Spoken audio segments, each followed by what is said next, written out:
And, sure, Mars is fallen, but like it's like the planet of war is not doing good, but the planet of peace is doing pretty good. Welcome back to the Astrology Report, this time for April 3rd through April 9th. My name is Cam White. We have quite a bit ahead of us this week, so let's just jump straight into it. We're starting Monday off with the moon. I believe it is in Taurus. Where's the moon at? Oh, the moon's in Virgo. My bad. The moon will be in Virgo, and it's going to be making a trine to both Uranus and Venus throughout the day. And we start our first highlight of the week with Mercury ingressing into Taurus, making a square to Pluto. So there's a few reasons I find this interesting, but let's go ahead and just talk about the moon transit first. Moon's in Virgo. You guys know what I usually say. Organize, detail, get things together. It's trining Venus and Taurus. Venus is all about value, connection, beauty, indulgence. As she's in Taurus, we're getting a lot of that secured. We're feeling a lot more of that foundation there. Venus has left the conjunction with Uranus, so it's not as sporadic as it was. But I think as the moon is trining Uranus, there is this level of like sporadic need to organize things or detail things and get your valuables together. So this is looking really positive, but Mercury is going to ingress into Taurus. I know you can't see it here. I know it says still 29 Aries, but Mercury is going to be going into Taurus. Here's the thing with Mercury and Taurus. Mercury is going to be in Taurus for the next 2 months. Mercury will not leave the sign of Taurus until June. So we're just at the beginning of April, and we're not going to see Mercury leave this sign until June. The reason being is we're going to be having a Mercury retrograde in Taurus here very, very soon. And make sure you subscribe if you haven't already, because I'll be making a video about the Mercury retrograde in Taurus and what it means for your zodiac sign and all of that stuff. So make sure you subscribe so you don't miss that video. But as Mercury ingresses into Taurus, Mercury is all about our thought, logic, rationale, in the sign of Taurus, stability, security, valuables. What's interesting, though, is that as it immediately goes into Taurus, and as we're thinking about this area of our lives, and again, you want to look at what house Taurus rules, because that will give you a better idea. Like it's going into my 6th house of like health and labor and work and routine, and I plan on trying to get that much more efficient for the Taurus. For the Leo risings. This is kind of the beginning of like the really good year that you guys have going on for you. But Pluto is now at 0 Aquarius, and Mercury is going to exactly make a square to Pluto. And there's a level of this about the banking system that is going to be really interesting. I've talked a lot about Pluto and Aquarius being about central bank digital currencies and all of that good stuff. And Mercury, when you first get into astrology, you think like Venus is money because it's valuable. But when you kind of understand how money works, it's just numbers. It's all made up. Fractional reserve banking. It's Mercury stuff. Mercury is the trickster, and it rules numbers and shit like that. So Mercury going into Taurus can kind of lean in towards like, all right, our mind, our logic, our plans are kind of more focused on a rational or more focused on security, stability, value. It will be getting closer to Rahu, which we'll talk about, but it's going to square Pluto in Aquarius, as Pluto is now in Aquarius. And again, 20-year-long thing. I'll be talking much more about it as the years go on. Pluto is power, fear, corruption. It's in the sign of Aquarius. So we're talking about, society, people. And, I think I talked about this in my history of Pluto and Aquarius delineation. I've been pretty negative about Pluto and Aquarius because what I see around me doesn't stoke confidence, but things like, France having, their whole French Revolution 2.0 kind of starting to begin. That's the kind of stuff that gives me hope, because Pluto is about power and it's in literally the sign of the people. So I find that aspect of it becoming more and more popular. But as Pluto's in Aquarius, you're also going to see more like authoritarian things come over society, technology, things like that. And why I bring up the central bank digital currencies is Mercury's going to be squaring Pluto, where I can imagine there being a scenario on Monday of, more bank run kind of stuff, more banks kind of collapsing and people trying to be like, what's next?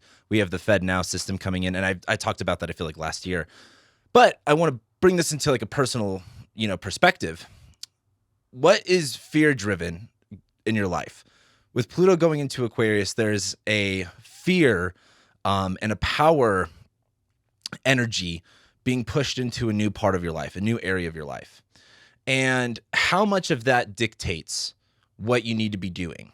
And I think as Mercury squares Pluto, there is this like, hey, Mercury, again, rationale, logic, plans, communication. In Taurus, security, stability, values, what feels good. But it's squaring Pluto.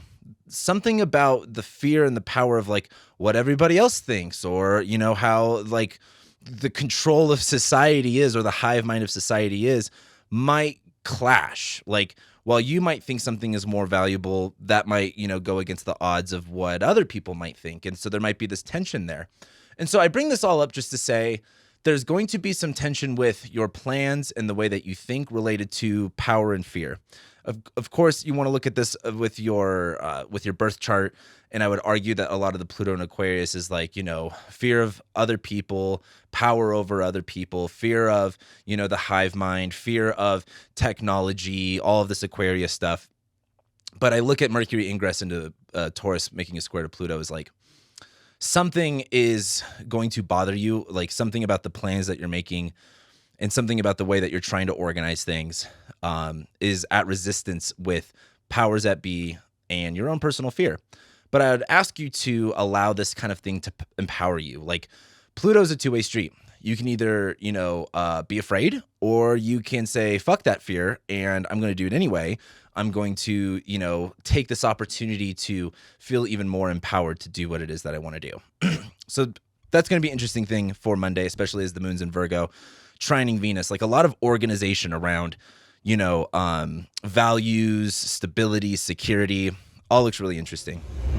We move forward into Tuesday, and on Tuesday, the moon will be ingressing into Libra, but before it does, it will go opposite Neptune, and once it goes into Libra, it's going to trine Pluto.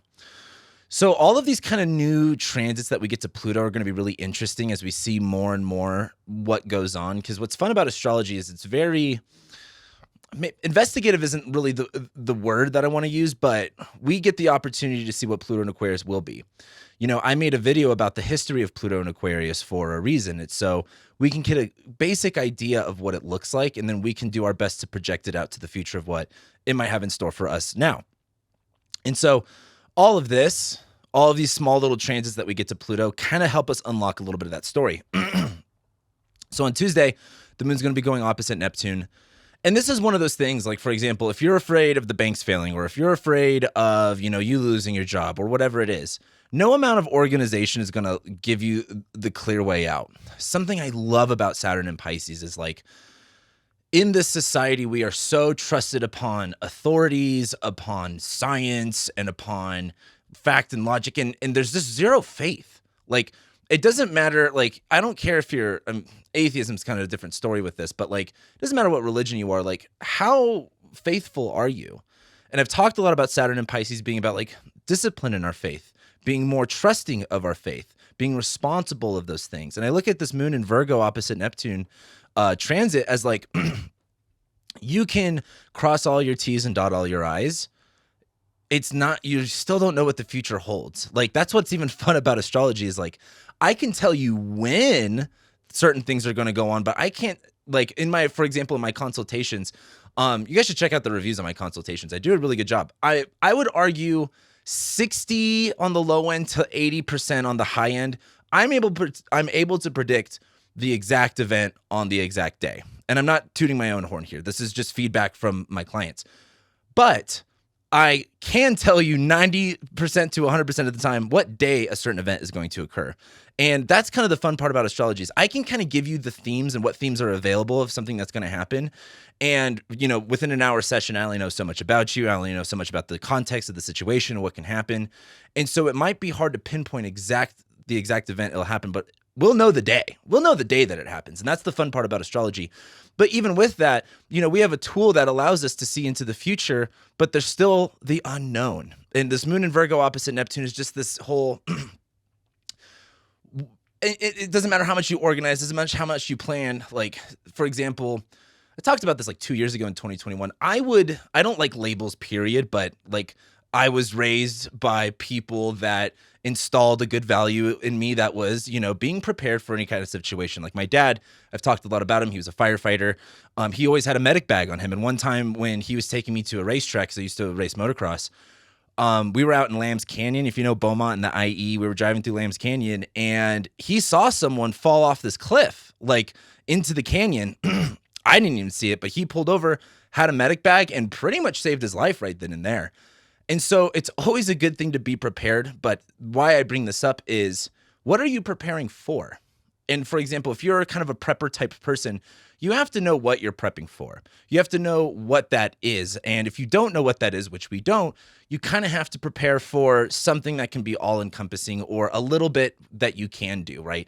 Like you can maybe store some food and have some water and have a medic bag and X, Y, and Z to where you can cross all your T's and dot all of your I's, but you're still not really going to know what emergency situation that is. And so the reason I bring this up at the moon opposite Neptune is it doesn't matter how organized you get. If all of your eggs are in one basket, it's a higher chance of you failing versus if you, hedge your bets and you place your, bets into multiple different things, your chance of losing is a lot less. So there is this weird feeling of Tuesday of like wanting to be organized for something specific and just not knowing what that is. But then the moon will ingress into Libra and we're beginning the full moon phase. So this is exciting because for one, it's just the full moon. I mean, who doesn't love a good full moon? But as the moon goes into Libra, we're talking about balance. We're talking about peace. We're talking about order. Here's the deal, though. This is going to be our last full moon in Libra. That's not an eclipse for the next 2 years. The nodes will enter Aries and Libra here really soon over the summer, and they will not exit until the spring of 2025. After this full moon, we have a solar eclipse in Aries. So this is our last kind of chance for peace. Ironically, as far as the astrology goes, because the South Node, which is this drain and this release in the sign of Libra of relationships of peace, and the North Node, the planet of super hyper focus and intense hunger, is going into the sign of war. So this is kind of metaphorically and ironically our last chance for peace. But as the moon goes into Libra, what are we balancing out? Like everything's been in Aries, we've been go go go go go, but there is no peace without war. And, there would be no such thing as war if there wasn't a time for peace. There's no good with the bad. And that's something I really like about the dichotomy between Aries and Libra. And so if you've been supercharged on all this Aries stuff in one area of your life, Jupiter's been here, you've been kind of go, go, go, thinking about this, thinking about that. When I say thinking, I'm talking about Jupiter being in Aries, like our belief systems and our confidence. But that needs to be balanced out. And I think with the moon in Libra, what kind of relationships do we have around us?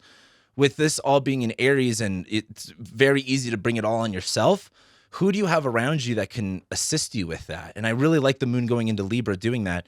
And then the moon is going to trine Pluto in Aquarius.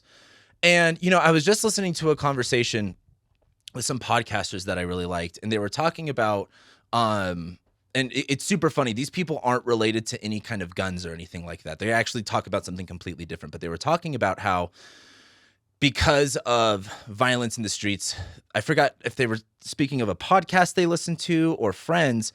They were speaking about at a gun range how people who were like very anti-gun and wearing masks and everything like that came to this firing range and they were doing some gun training, and these people were like, I'm very anti-gun, but I don't feel safe, so I got to do X, Y, and Z.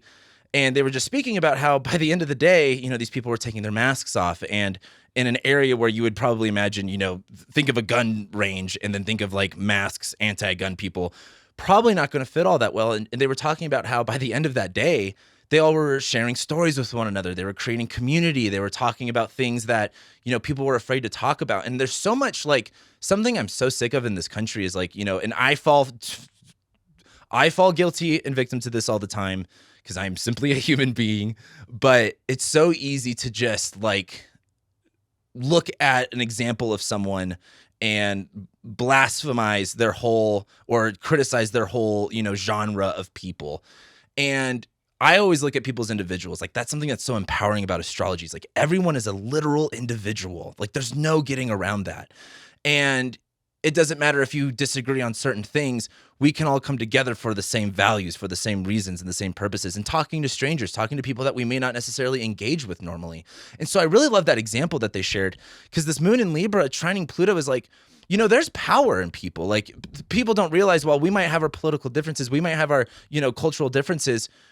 It really is us against, anyone that is in power trying to take that over, If you're still in the system of left good, right bad, or right good, left bad, you're still playing the game that they want us to, which is divide and conquer. And the reason I'm kind of hitting on this message is Pluto and Aquarius is like, that could either work or not.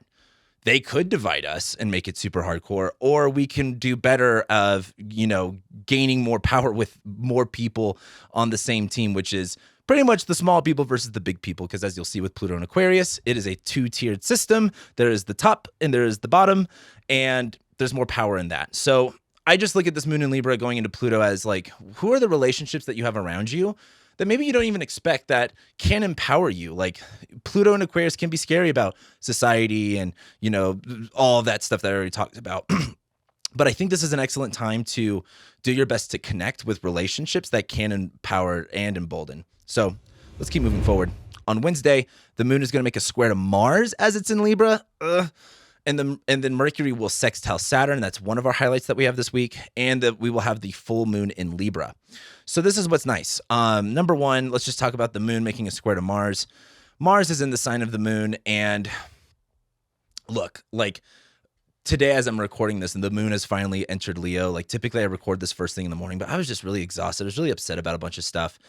And it's so Mars in Cancer. Like I've just been crabby. I've been low energy. And this moon in Libra, you know, squaring Mars in Cancer is just like not having the energy for everything. Like, for example, you know, all of the stuff in Aries, all of the stuff in the sign of war and ambition, it's all ruled by Mars in Cancer. It's like, what? Do we have to do this? You know, do we have to go? Do we have to, you know, fight? And this moon in Libra squaring Mars is kind of like, I think that's just a good way to put it. Like, do we have to fight? Do we have to engage this way? Can we just fucking move on? Create a little bit more peace. And this creates the full moon in Libra. This is, you know, it's so, getting into astrology sucks because everything means everything and nothing means nothing. And I find it, there is truth to what, there is some sliver of truth to what any astrologer says about anything. And that's true about all things in life. But, you know, I've been struggling with people saying like, you know, the full moon is the time to let go. I think the moon is the time to light up the night. It lights up the dark, what we don't always get to see. The moon is a reflector of what the sun is. And so I see this as much more of a time of a realization, a time of seeing a bigger picture and coming into full perspective by seeing, you know, the opposite perspective. And so as this is in Libra, you know, again, who are we with? Venus just so happens to be in her home sign. So Venus is doing really well. And, you know, sure, Mars is fallen, but like, it's like the planet of war is not doing good, but the planet of peace is doing pretty good. Who do we have around us that we can connect more to? Who can assist us? Who can, you know, get us to where we need to go? You know, I talk a lot about individuality, and I believe in order for the group dynamic to be strong, you have to have a strong individual. Because if you are all weak individuals coming together, you're really all not that much stronger. But we still need people. We still like need relationships. We're very relational creatures. We need society. And so it's one of those things that with Jupiter and Aries, of course you want to build up your confidence, yourself, your sense of self, your self-identity. But I almost kind of look at this as like, do you even recognize that about yourself? Like I see so many people, and, you know, I'm guilty of this too, maybe not as much as I used to be, but like they're doing all of these things. They made all these big changes in their life and they don't even take a second to recognize it. And it's not until someone says, wow, you've really changed. You're doing really good. Do you see how far you've come? Where it hits you and you go, wow, like that type of validation just hits different. And I kind of look at this full moon in Libra as kind of like a time of getting that validation from someone else of like how much of an individual you are, how far you've come. And so it's all really exciting stuff. The other thing that happens is Mercury is going to be sextiling Saturn. I put it as a highlight because it's a planet making an aspect to a planet, which is typically a big deal. My issue is Mercury's going to be here for a while. Mercury's also on top of Rahu. And the thing is with Saturn and Pisces, as structures are changing, as the way that we discipline ourselves, the walls and barriers, authorities, they're all going under a flux for the next 3 years. And as we discipline ourselves in faith, right? Mercury's going to be making the sextile to Saturn where there's something about whatever our minds are on, meaning, again, and Mercury's on Rahu. It's like we can't sleep. Like this is all we're thinking about. We're obsessing over it. Like it's obsession over this value. And this can turn into greed too. So, you know, maybe take a little back step if you get a little bit too obnoxious about it. But Mercury sextiling Saturn is like whatever our minds are thinking of or whatever we're really placing value on and planning for, like this is constructive. This is where we need to go. It's just all consuming and can really, you know, take us down too much of an extreme path. So be careful. But this is kind of like, all right, I understand it this way. I understand we're in a time of change. So this is what needs to change. and based on my values. So that's exciting. We get to Thursday, Mercury enters shadow. You see the cool little glyph here for the shadow thing. I wish astrologers can come together and make a cooler glyph or a sign for shadow. Mercury enters shadow. And the moon, as it's in Libra, will go opposite Jupiter and then enter Scorpio. So let's talk about Mercury entering shadow on Rahu. Again, there's something that we're really obsessive over, and there's something that we're just, it's like, again, by this day on April 4th, I will be over 5 months sober, but I used to party. I still like to party. And cocaine, I'm not endorsing it, is a lot of fun though. Don't do it. But this is like, if you've ever been yacked out of your mind, and you just go, like, there's so many examples, but like Mercury on top of Rahu is literally like an hour into like the 8-ball being opened up. Everyone's just yacked out. We're all talking, and it's just like dig, dig, dig, dig, dig, dig, dig, dig, dig, dig, dig, dig, dig, and like, you know, touch this, touch that. It's just super intense. And so that can be good for some reasons. Like, you know, don't do cocaine. It's all fucking laced with fentanyl. Like, that's just, don't do it. But as Mercury's on top of Rahu, this over obsession, this like, you know, having to just like speak at 1,000,000 miles an hour, trying to think 1,000,000 miles an hour, trying to plan 1,000,000 miles an hour is all happening. And Mercury enters shadow. And what's important about this is we're going to come back to this point right around the middle of May when Mercury stations direct. Mercury technically doesn't enter shadow till later on in the evening. This is a little bit more in the morning. And whatever you end up planning here, we're going to come back to, which let me just put this out there right now. And I'll talk about this in my Mercury retrograde video. Like, here's the deal. Mercury retrogrades are good for, like, in my opinion, like executing plans. So like Mercury goes into shadow. This is the plan. This is what we're doing. Like, for example, what's a good example of this? Like, let's say you want to rearrange your schedule. I would almost look at it as like, I mean, Mercury's retrograding my 6th house, so that's something I'll be doing. But it's like Mercury goes into shadow. All right, cool. This is what my schedule is going to look like. This is how it's going to be. Then you wait for the Mercury retrograde to happen, and then Mercury shifts, where, I mean, rethinking, replanning, reorganizing, doing things over again, like trying to do something new, trying to do something different. It's not a great day to like launch things, like to start a new beginning, but it's a good time to change things. Like if you're, and I know that gets in the weeds a little bit about specifics. So like, Cameron, well, you said start a new schedule, but is it change? It's more so like change. And again, this is where just apply this in your own life. Like, again, don't be like, I'm going to, you know, initiate a relationship when Mercury goes retrograde. It's like, let's maybe like think about that. And then as Mercury goes retrograde, see if any miscommunications happen. Mercury comes back direct. And going back to the schedule thing, it's like, then Mercury goes direct, and it's like, cool. You work out the weeds. You see what works and what doesn't work during that Mercury retrograde. And then by the time Mercury stations direct, it's like, cool, this is the schedule. And now I'm much more in tune with it. But Mercury enters shadow. The moon's going to be opposite Jupiter. So again, I think there's this level of confidence of feeling like, sweet, someone just gave me a compliment. Sweet, I have these relationships here. I have this, you know, teamwork here. But then the moon enters Scorpio, and what I do like about the moon entering Scorpio is that it's going to trine Saturn and trine Mars. Like, we're really getting to some emo territory here, like real emo, like, like, it's so funny, you know, a couple years ago, like, I've been a big Deftones fan forever.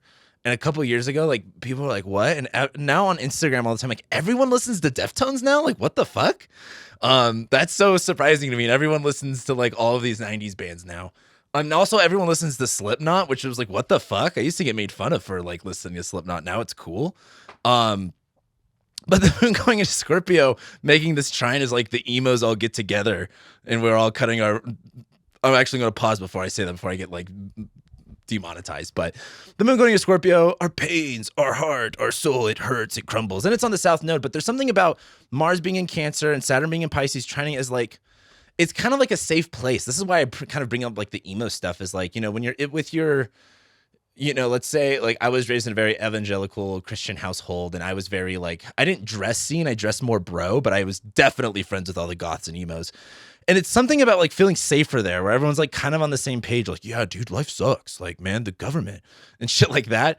And so the moon going to Scorpio is like this pain and this release, but the moon is going to have mutual reception with Mars, where it's like, and it's also going to conjoin the south node, where it's not like, oh, I'm so hurt. Oh, this is so painful. But just like, yeah, this sucks, but you know what? It is what it is. So I think on Thursday, as the moon goes into Scorpio, there is quite a shift in our emotions, and it'll happen a little bit later in the evening. And it is kind of melancholy. It is feeling like, it's kind of like there's certain times where you get a parking ticket and you're like, fuck this, fuck that, this is stupid. And then there's times you get a parking ticket and you're like, I don't give a fuck. Like, that's kind of like this right now. So anyway, we get to Friday. The moon will be conjoining the South Node, trine Saturn and Mars, and going opposite Mercury. So when I wrote this, I might have forgot. The moon enters Scorpio really late on Thursday, and it's really Friday when we kind of get this emo stuff going on. But Venus will sextile Neptune, and Mercury will sextile Mars. So these are, again, I mean, sextiles are like the weakest kind of like, this is what I want Friday. The sextile is like the weakest like aspect. Like, it's not that much of a big deal. In my How to Read Your Birth Chart course, which is available in the link below, I talk about sextile being like a helping hand assisting up, versus like a trine is like an overhand reach and grabbing you out, versus the sextile is like, let me kind of gently help you up a little bit. And so the moon is going to trine Saturn. It's going to trine Mars. It's kind of this like, you know what, whatever, it is what it is. I'll get over it. And the moon's going to then go opposite Mercury, where there's a lot of fear attached, but Mercury in Taurus is like, this is what I value. Also, Mercury and Taurus is being very stubborn with communication. We're saying it the way that it is. Mercury and Taurus people are very stubborn communicators, which is fine. But the moon in Scorpio going opposite Taurus is very like, what's that saying? Roots go deep, something roots go deep. I forgot what it is. But for example, if you look at a tower in like New York City, like that thing has like steel beams that go straight into the ground to anchor itself. And so this is kind of like, hey, I'm anchored here. This is how I feel. Nothing's changing about that. And so there is this level of like, it's kind of like when like, here's me bringing up the emo analogies, but it's like, if you're like upset about like your mom or your dad or like some authority figure, and you're like, they said you can't dye your hair, and you're like, I am gonna dye my hair, and like that's kind of like the Scorpio opposite Mercury Taurus. You're like, fuck you, I am gonna do it, and I don't care if it looks like shit.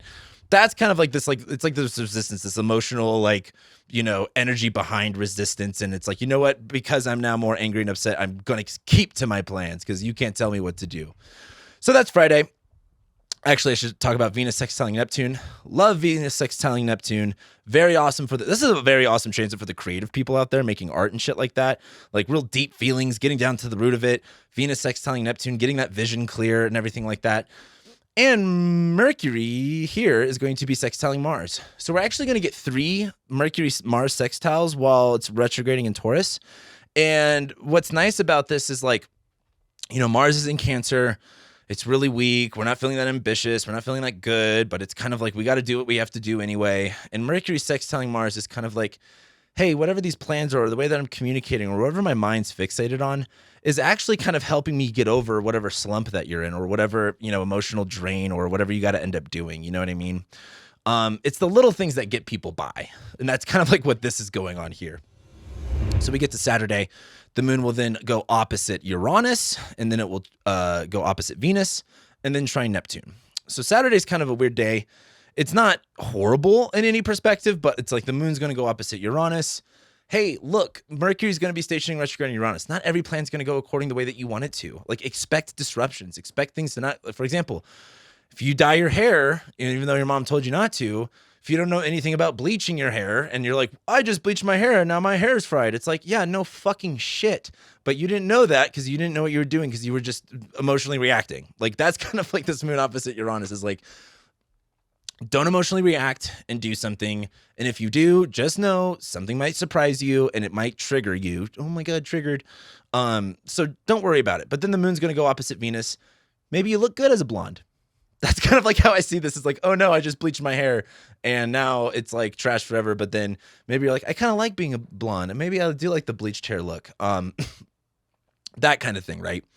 And then the moon's going to be trining Neptune, where you're like, look at me with my blonde hair. And so let me put this in more realistic terms.